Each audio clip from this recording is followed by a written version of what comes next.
নমস্কার। রাজ্যের সমস্ত এসএসকেএমএসকে শিক্ষক শিক্ষিকা একাডেমির সুপারভাইজার পার্শ্ব শিক্ষক সহ সমস্ত এসএসএ কর্মীদের আমার চ্যানেলের পক্ষ থেকে আন্তরিক শুভেচ্ছা জানিয়ে শুরু করছি আজকের এসএসএ নিউজ।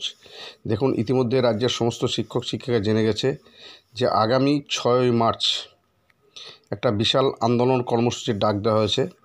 এসএসকেএমএসকে শিক্ষক শিক্ষিকা সহ মাদ্রাসা পৌরসভা শিক্ষক শিক্ষিকা এবং আরও যে সমস্ত এসএসএ কর্মী আছে সকলেই ঐক্যবদ্ধভাবে এই আন্দোলন কর্মসূচিতে অংশগ্রহণ করবে এই আশা আমরা রাখছি। ইতিমধ্যেই ভিডিও বার্তা দিয়ে বিষয়টি রাজ্যের শিক্ষক শিক্ষিকাদের উদ্দেশ্যে প্রচার করা হয়েছে।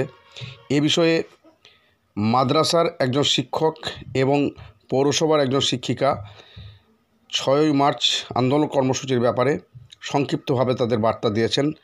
এখন সেই বার্তা আপনারা শুনুন। মানে সমস্ত আমাদের পৌরসভার যে শিক্ষক শিক্ষিকা যারা আছে তারা সবাই যেন একত্রিত হয়ে এই আন্দোলনটা করে, তাহলে খুব ভালো হয়। এটাতে আমাদের উপকার ছাড়া অপকার মোটেই হবে না। আমরা চাইছি সবাই যেন জড়ো হয়। ঠিক আছে। মাদ্রাসা থেকে নুরুল আনোয়ার। পরিচয়টা দেবেন। আমি নুরুল আনোয়ার, মাদ্রাসা শিক্ষা কেন্দ্রের পক্ষ থেকে।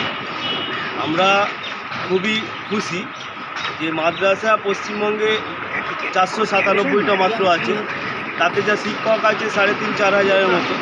সেই জায়গায় আমরা তো একা কিছু করার মতো আমাদের ক্ষমতা নেই, তবু আমরা বিভিন্নভাবে করার চেষ্টা করেছি।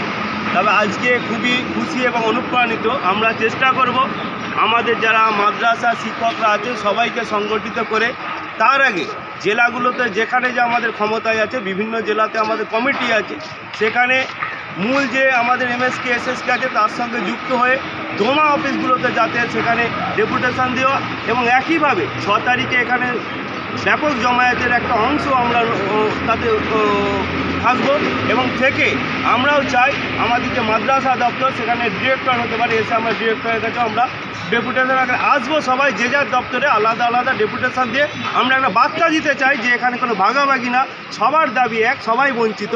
সেই বঞ্চনা দূর করার জন্য আমরা ঐক্যবদ্ধভাবে তা থাকবে এবং আরও যারা আমাদের মাদ্রাসা পশ্চিমবঙ্গের পক্ষ থেকে মাদ্রাসা পৌরসভা সবাই যারা আছে তারা ঐক্যবদ্ধভাবে থাকার জন্য আবেদন করে আমি আমার বলা শেষ করি।